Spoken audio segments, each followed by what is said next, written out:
with Total Mage. Please like and subscribe to our channel. This week we will be looking at video games potentially curing schizophrenia, hot cosplay, Google Yeti, loot crates, Bioware, and game history. Rumors began circulating in the last 10 days that Google may be trying to break into the video game market. The code name for the project, Yeti, has been in the work for several years, sources at Google have leaked. It was slated to start streaming a rent video game library last year. Since we all know that has not happened, who knows if the recent rumor is just that, rumor. At this point, Google could have moved on from the project due to the limitations of streaming the amount of data needed for large title games which dominate the current game culture. King College London Institute of Psychiatry has released a study showing video games can help treat paranoid schizophrenics. Participants in the study played a video game while having an MRI ran. After 4 or more treatments, the participants shown a reduction in activity in the part of the brain that contributes to hallucination. Participants showed similar results in diminished brain activity as patients that had been on medication for years. Loot boxes, loot crates, loot bags, drop bags, loot chest, crystal, in-game currency, and whatever else the heck you want to call it, they have come under fire in the state of Hawaii. 2 bills have been introduced that will limit and regulate the sale of such items in a similar fashion to the laws that are already in place in China. The legislation would have a significant impact on the business models of EA and Activision, as well as other large publishers.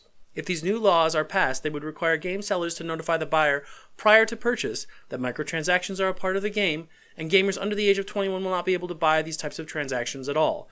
EA and Activision are concerned since Activision made $4 billion on Overwatch's microtransactions in 2017 alone. In the Cosplay Corner this week, I'm featuring Cassie Frey Cosplay. When I ran across her work, I was surprised I had never seen her before.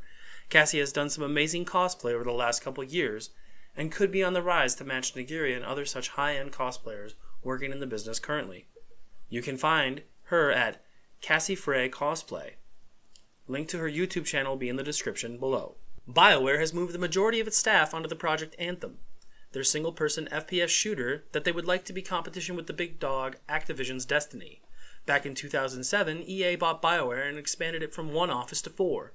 With the slower-than-expected performance of some of the IPs that Bioware is known for, some of the studios have been absorbed into Studio EA Motive. With this push from Bioware coming off of the 2017 E3 announcement of the new standalone IP, there would appear to be mounting pressure to have completed Anthem and have it moved to market by the first quarter of 2019. The game was announced with a fall 2018 release in mind, and developers at Bioware said that this goal was simply overambitious. In the month of February, it seems only fitting to recognize some of the African-American contributions to video game culture. It feels like a slight oxymoron to talk about Gerald Lawson contributing to video game culture when the culture itself may not have existed if it were not for this man. Gerald Lawson is credited with creating the video game cartridge. Gerald Lawson, who worked at Fairchild Semiconductor as their chief of hardware engineering and director of engineering and marketing for Fairchild's video game division. Gerald Lawson rubbed shoulders with Steve Jobs and Steve Wozniak, and it seems fitting to recognize Gerald Lawson's underrepresented contributions to the multi-billion-dollar worldwide industry he helped cultivate in its infancy. That is all the news that caught my attention this week. Thank you for joining me here at Total Mage. Please like and subscribe to our channel for more content.